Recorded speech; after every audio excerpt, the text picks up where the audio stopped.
Bonjour à tous, je suis ravi de vous retrouver et pour commencer cet après-midi, ça va être un petit peu un moment de pur bonheur, de pur plaisir, du rêve, par du talent, par de la musique et d'accueillir le quatuor Aneski.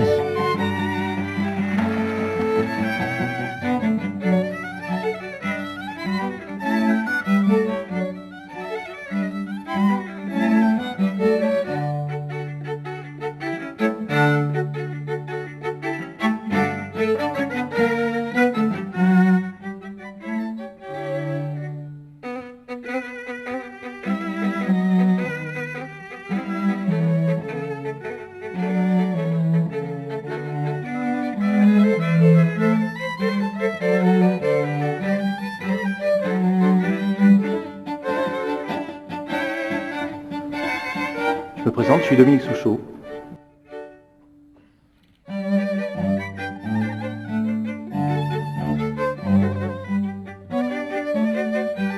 Donc Francis Oliva-Delage, je suis président de section de Poitiers.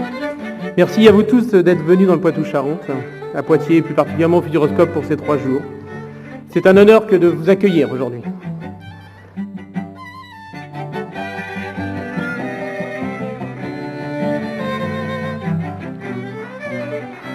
Merci, bon congrès et à bientôt.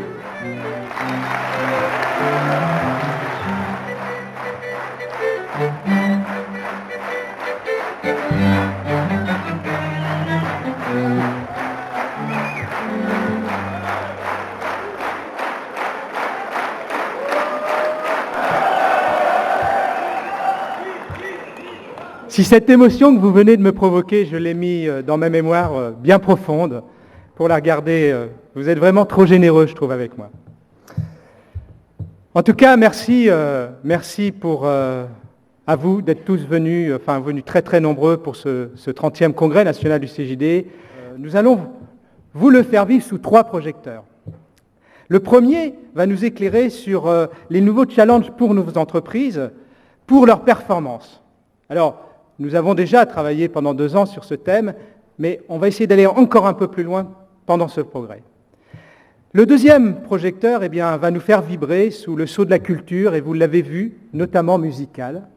Et puis le troisième, qui est essentiel, lui, il va illuminer nos moments de joie, il va nous donner vraiment une belle couleur à ces soirées qui sont indispensables pour vivre un beau congrès. Et je pense que la façon dont vous concevez votre action collective autour d'un certain nombre de valeurs, je crois que nous pouvons nous retrouver sur un certain nombre de projets. Et je suis très heureux d'être ici parce qu'ensemble, nous avons bâti un partenariat humain. Dans la vie, c'est les affinités qui comptent bien souvent plus que les fonctions ou les institutions. Et je crois que nous avons bien travaillé ensemble. Pour moi, ça a été 2 années et demie passionnantes, pouvoir soutenir les PME. Nous avons besoin d'un mouvement qui donne une image des entrepreneurs très moderne, très sympa, très libre, très entreprenant, très audacieuse. Et le CJD incarne à merveille cette entreprise que les Français doivent aimer, doivent redécouvrir. Et je sais à quel point un très grand nombre d'entre eux aujourd'hui ont envie d'entreprendre.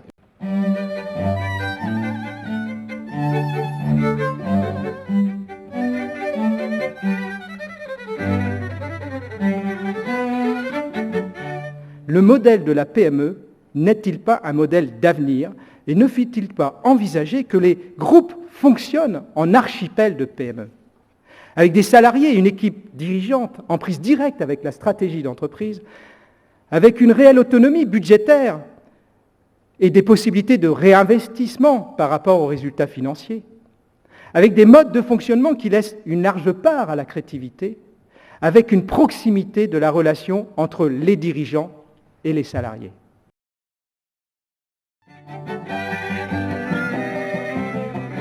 Cet après-midi, 6 dirigeants francophones qui travaillent en dehors de nos frontières. Ils sont pour certains français, pour d'autres non français, en tout cas tous francophones. Et je vais les accueillir maintenant. Ils représentent en fait 5 continents, 6 pays. Je peux vous dire que l'approche PME est quelque chose de tout à fait nouveau, puisque avant 1990, le Vietnam avait quelque chose comme 200 entreprises privées. Je pense que le modèle vietnamien suit assez bien le grand modèle chinois. Je dirais seulement que c'est un petit peu peut-être comme la Finlande, c'est beaucoup moins hiérarchique. On prend beaucoup de décisions en équipe de vingtaine, trentaine de personnes assis ensemble où est-ce que toutes les idées peuvent sortir et puis une décision va se prendre. Tout le monde peut prendre la parole sur à peu près n'importe quel sujet. Donc, c'est intéressant. Beaucoup moins aussi de campement au niveau de patronat et salariés dans les PME. Je veux dire, c'est les employés participent énormément à la prise de décision, veulent connaître la santé financière de l'entreprise, veulent savoir quelles actions ils pourraient prendre pour améliorer les choses. Ils nous disent en un mot, en une phrase, un petit peu, finalement ce qu'il aime le plus en France, dans la France des entreprises, des affaires. Qu'est-ce qui émane de la France du business que vous aimez le plus? Quand on revient des pays de l'Est, on dit la France c'est vraiment un beau pays, un pays formidable, parce qu'avec toutes les bêtises que nous font nos politiques, on s'en sort quand même. Mais moi, ce que j'aime dans les entreprises françaises, c'est qu'elles sont sérieuses, rigoureuses, il n'y a pas de problème de corruption. Je dirais que c'est le contraire de ce que je viens d'entendre. J'entends que la France, c'est la rigueur, c'est le respect, etc. Et quand on vient de Finlande, la France, c'est plutôt la créativité. La caractéristique essentielle, c'est que c'est d'abord des entreprises familiales, donc avec toute la problématique de transmission, donc de relève, pas toujours bien préparée. Faire en sorte que l'entreprise soit vraiment un élément du moteur du progrès social. Il n'y a pas nécessité d'aller, je dirais, outre-Méditerranée pour trouver son bonheur, que le Maroc, il y a des opportunités, il y a beaucoup de choses qui peuvent être faites, et que le changement, c'est avec des jeunes, c'est la relève d'aujourd'hui.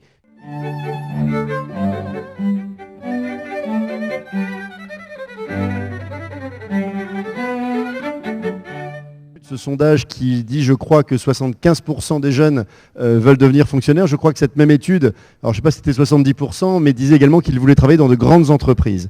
Et un des défis est évidemment d'attirer dans nos PME des jeunes de talent.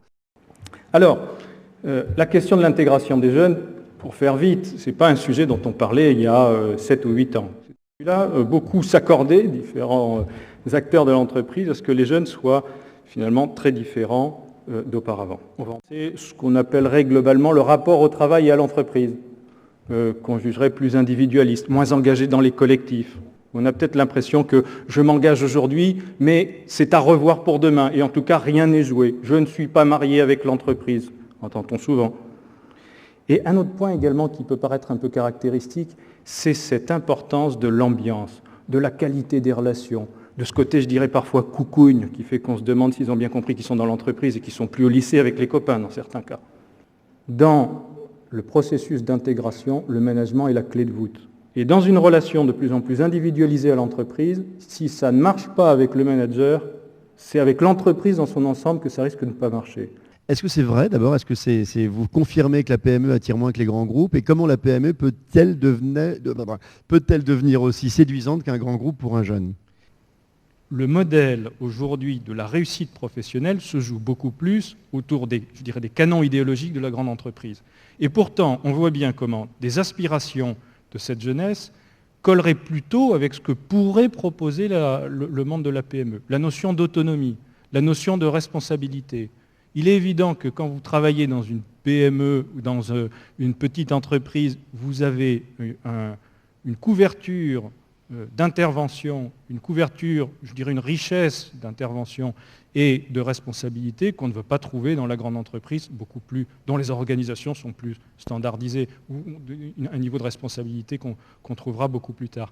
Par contre, je crois, il me semble en tout cas, que je n'ai pas entendu le monde des PME parler de ces possibilités qu'elles offrent en matière de réalisation professionnelle vis-à-vis des jeunes. Ce que je n'ai pas vu non plus, c'est la PME dire qu'on peut avoir des trajectoires professionnelles à l'intérieur d'une PME.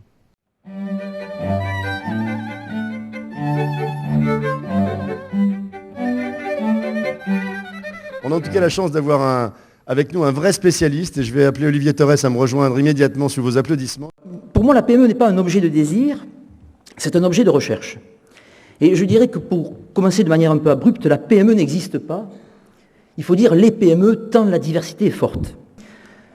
La PME, pour moi, c'est un modèle de proximité. Et quelques critères. Premier critère, la proximité hiérarchique. Dans les PME, le patron est constamment, tous les jours, en contact avec ses salariés. Deuxième proximité, la proximité fonctionnelle. La grande entreprise sépare, crée des cloisons, crée des fonctions, des services. Il y a un service R&D, un service de marketing, un service de production, un service financier. Dans une PME, c'est la polyvalence. Les gens se côtoient. Même s'ils ont des missions différentes, ils se côtoient les uns les autres. Et cette proximité, je dirais même physique, induit un rapport et une circulation de l'information qui est tout autre. Troisième point, les systèmes d'information, justement, venons-en. L'information dans les grandes entreprises, je dirais qu'elle circule de manière très formelle, très procédurale. Pas en PME. Le langage, il est oral, verbal, je dirais même gestuel, un peu à l'image du quatuor. On n'a pas besoin d'écrire ce qu'on veut dire, il suffit parfois de taper dans les mains, de réunir son groupe de 10, 15, 20 collaborateurs, et puis on discute immédiatement. Donc l'information circule de manière directe. Quatrième exemple, la proximité temporelle. C'est ce qui est toute la force de la PME, c'est sa flexibilité. La capacité d'un dirigeant à prendre immédiatement une décision, qui relève d'une proximité temporelle, c'est un des atouts de la PME. En grande entreprise, c'est impossible. Et puis enfin, proximité physique, proximité spatiale. Je me prendrai pour preuve que très souvent, le patron de PME, il ne parle pas de marché ou de part de marché. La notion de marché, c'est une invention des économistes, une abstraction. Le patron de PME préfère parler de clientèle. Il dit mes clients. La PME, c'est l'anti-modèle du taylorisme. C'est justement un lieu où le phénomène de talent, d'improvisation, d'émotion sont des notions beaucoup plus développées. C'est-à-dire que mettez de la proximité dans vos stratégies, mettez de la proximité dans votre management, et vous comprendrez d'autant mieux ce qu'est une PME.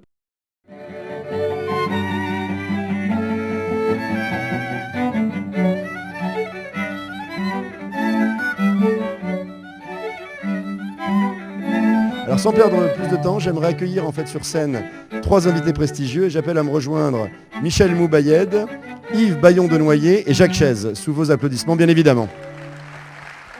Une entreprise peut avoir un excellent management si elle n'a pas de réflexion stratégique, elle a de grandes chances d'aller au dépôt de bilan. Et si elle a à l'inverse une belle réflexion stratégique, mais sans politique de management, il y a aussi des chances qu'elle aille au dépôt de bilan. C'est vrai que pour pouvoir, à mon avis, pour pouvoir gérer une entreprise qui a des difficultés de ce type, il faut distinguer 2 types de difficultés. Il y en a de conjoncturelles, mais il y en a de structurelles. Ce que je voulais dire par là, c'est que pour prévenir certains cas, il faut avoir une certaine dose de paranoïa quand même, avoir une sorte d'hypocondrie pour son entreprise. Si l'entreprise a une seule dimension, elle ne peut pas fonctionner. Elle a obligatoirement 3 dimensions qui doivent être prises en compte. Or, il n'y a pas d'entreprise encore structurée complètement de ce type. Je m'explique, les dimensions nécessaires sont celles des clients, la dimension des clients, mais l'essentiel. La dimension des acteurs de l'entreprise, c'est fondamental. Et quand je dis acteurs, c'est les salariés, mais aussi fournisseurs, partenaires économiques et autres. Et il y a la dimension des investisseurs. Il faut qu'une entreprise... il y a plusieurs formes d'entreprise. Vous avez la mutuelle qui donne en priorité le poids aux clients. Quand elle dépasse une certaine taille aussi, ça n'a plus de sens. Vous avez la capitaliste qui privilégie l'investisseur. Vous avez la coopérative qui privilégie l'acteur de l'entreprise. À mon avis, aucune n'est bonne.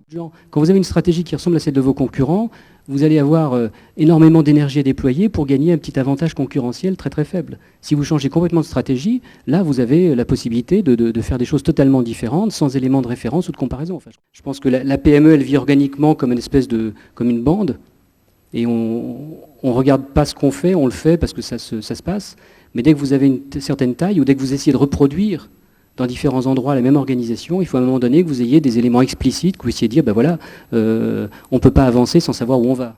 Moi je pense que la poursuite éternelle à la croissance ne doit pas être un objectif en soi. Et souvent on entend dire, j'ai fait plus 15%, j'ai fait...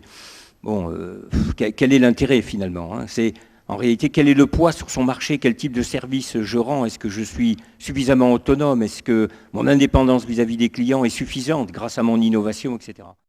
Je pense qu'on peut définir une entreprise stratégiquement avec une volonté d'aller quelque part. La deuxième chose, c'est qu'il faut des expertises pour aller se verser quelque part. Et le dernier point, la troisième dimension, au-delà de l'expertise, au-delà de la vision, c'est la dimension relationnelle.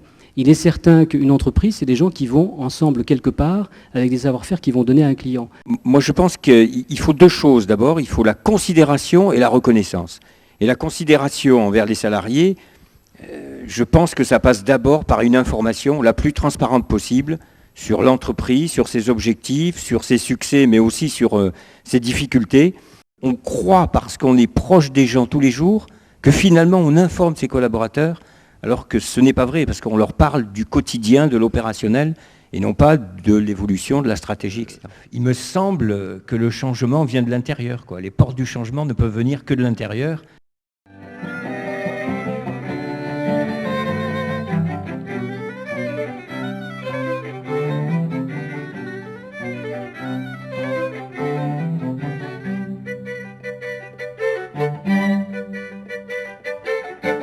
On va vérifier que ce sont 4 professionnels d'un suffisamment bon niveau pour pouvoir tenir la route sur ces 15 ans de quatuor. Et à partir de là, vous nous ferez travailler. Alors, nous allons visiter la partition d'un violoncelliste qui joue un quatuor de Mozart et ainsi connaître le travail de François avec son violoncelle.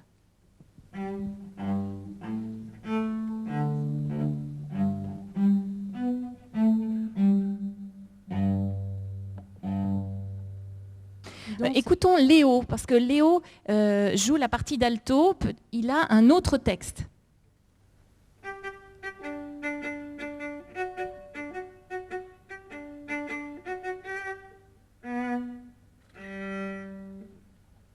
On va voir la partie de François maintenant. Rigolez pas. Je n'ai pas terminé. Hein.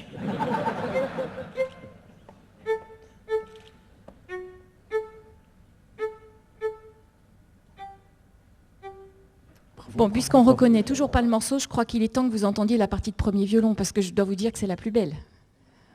C'est ce que tout le monde veut faire, être premier violon d'un quatuor. Donc je vais vous la jouer aussi.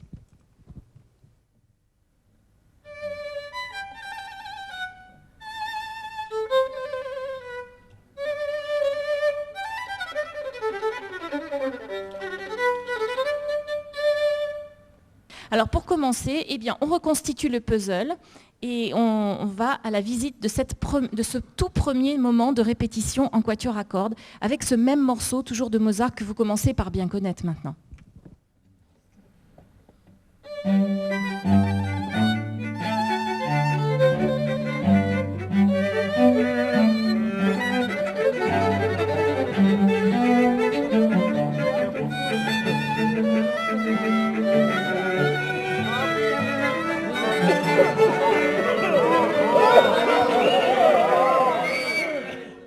Je ne comprends pas.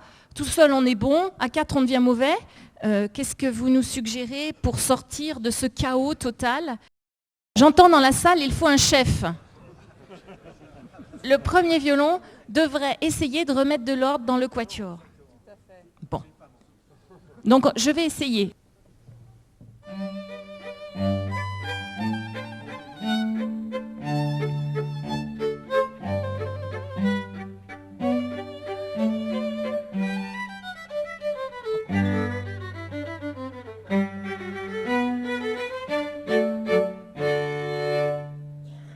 Vous voulez un autre chef peut-être? Moi je suis prête à céder ma place. Hein. Non, je pense que... Ah, le violoncelliste.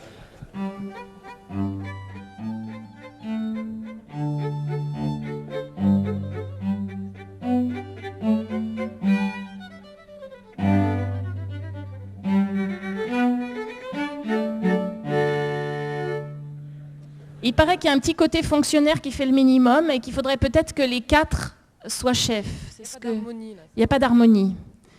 Alors si on doit être 4 chefs, on va vite retourner au chaos, hein, je vous préviens. Hein. Si chacun tire de son côté, ça va être catastrophique. Qu'est-ce qu'il faut ajouter à ce moment-là? Ils nous ont aidés, en particulier, ils nous ont montré qu'on jouait chacun avec uniquement devant les yeux la partition qu'on avait à exécuter. Et on n'avait aucune idée du texte que devaient faire les autres. Et à travers ça, on a commencé à comprendre que le vrai chef d'orchestre, ça allait peut-être bien être Mozart. Nous allons organiser la direction de ce quatuor en fonction de Mozart qui va distribuer les rôles. Évidemment, ça sous-entend des heures, des jours et des mois de préparation pour monter un pauvre petit morceau de 20 minutes. On va seulement vous montrer entre le violoncelle et le premier violon comment nous nous répartissions les rôles. Je dirige la toute première note. Je dirige la deuxième note. À moi. À moi? À moi. À moi? À moi?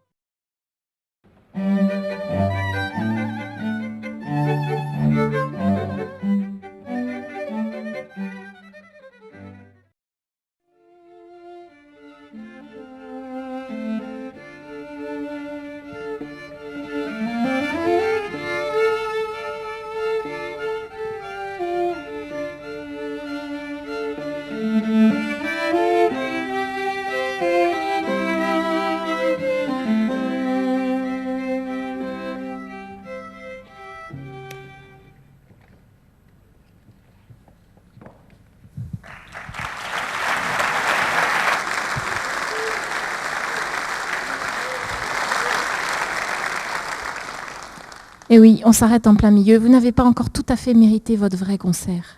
Qu'est-ce que vous pensez de cette interprétation? Est-ce que vous avez aimé? Est-ce que vous avez adhéré à notre interprétation de ce mouvement lent? Plat. Pas assez de plaisir. Reposant, enthousiaste.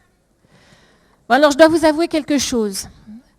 Quand nous avons joué cela de cette manière à notre professeur à Berlin, il nous a presque virés.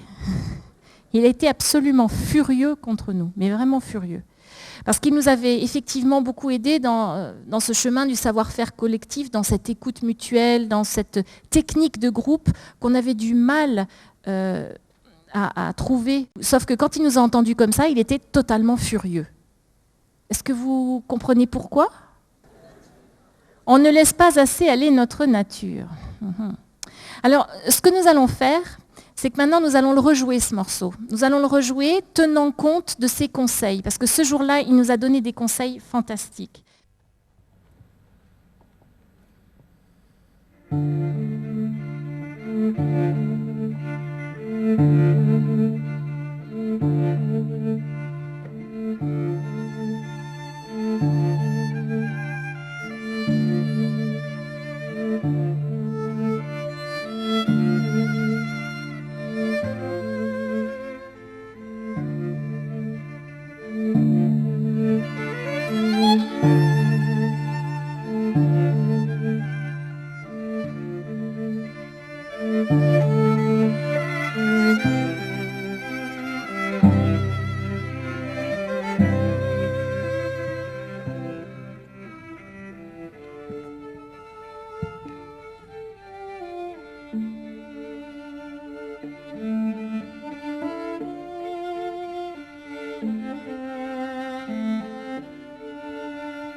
Ce que ce jour-là, notre professeur nous a demandé, c'est simplement de revenir à nous-mêmes. On s'était complètement perdus dans le groupe.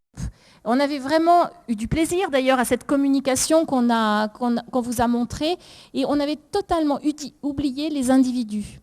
Et à ce moment-là, il nous a vraiment montré qu'on n'aura jamais de conviction, on n'aura jamais d'émotion si on ne revient pas aux individus à l'intérieur du groupe.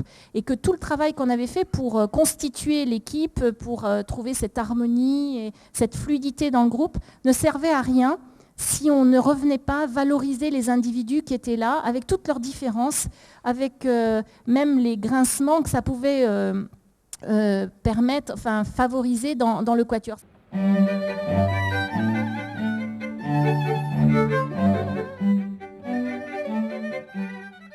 La première surprise va vous permettre de devenir chef d'orchestre. Vous êtes déjà chef, vous allez devenir chef d'orchestre. C'est une expérience qui peut être très intéressante et qui va pouvoir illustrer cette dimension qu'on vient de parler, cette capacité à l'authenticité, cette puissance de l'authenticité sur scène, dans la conviction et dans le pouvoir qu'elle a sur le public ou sur n'importe quelle personne en face.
le CJD, capable d'être en forme le matin à 9h,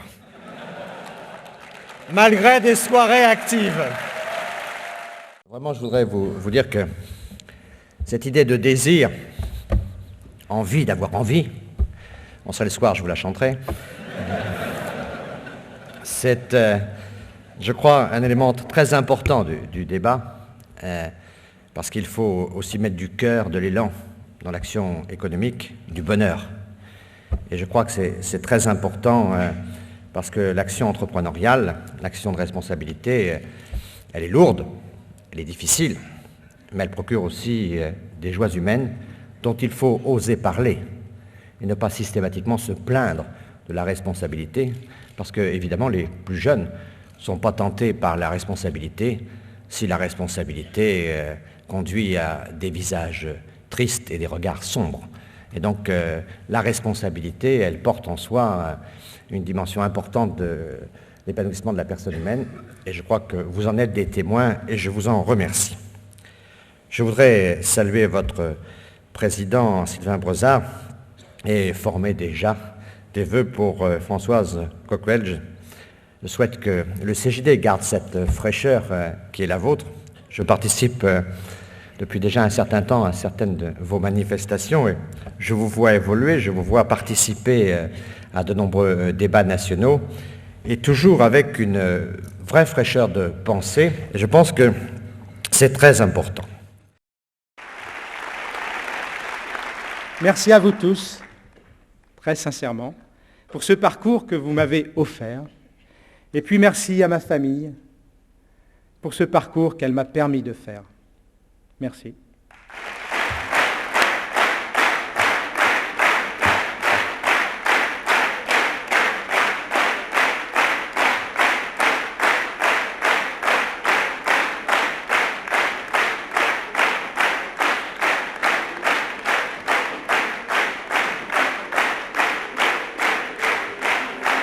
Merci beaucoup. Alors, voilà, je vais aller chercher Françoise. Allez, Françoise, c'est toi qui es notre présidente.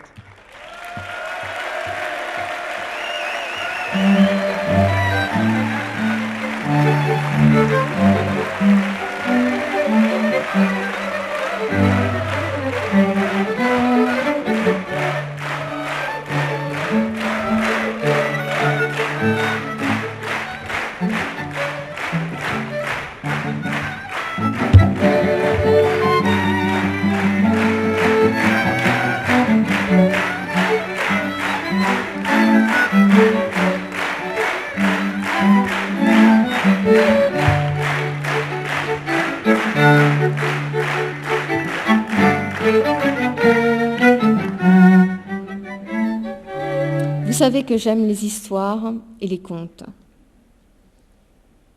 Alors, je vais finir par une histoire de princesse. Et la princesse, je pense que vous avez tous compris, c'est moi.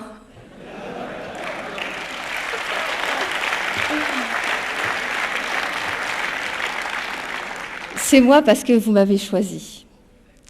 Et comme dans toutes les histoires de princesses de mon enfance, je le sais, j'ai le droit à 3 vœux.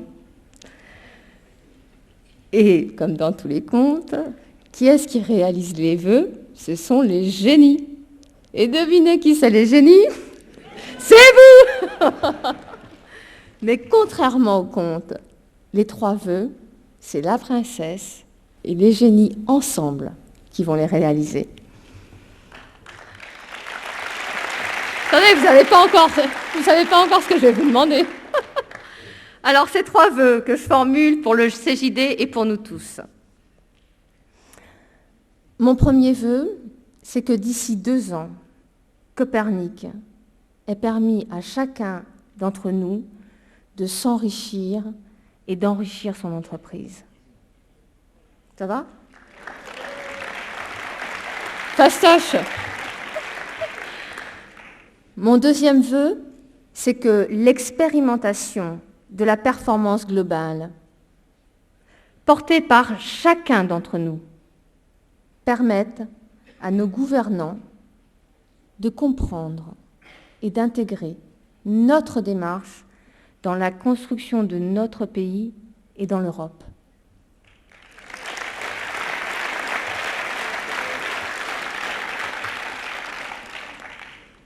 Mon troisième vœu, c'est que notre expérimentation d'innovation sociale permette de mettre en lumière les bonnes pratiques d'intégration de la diversité dans nos entreprises.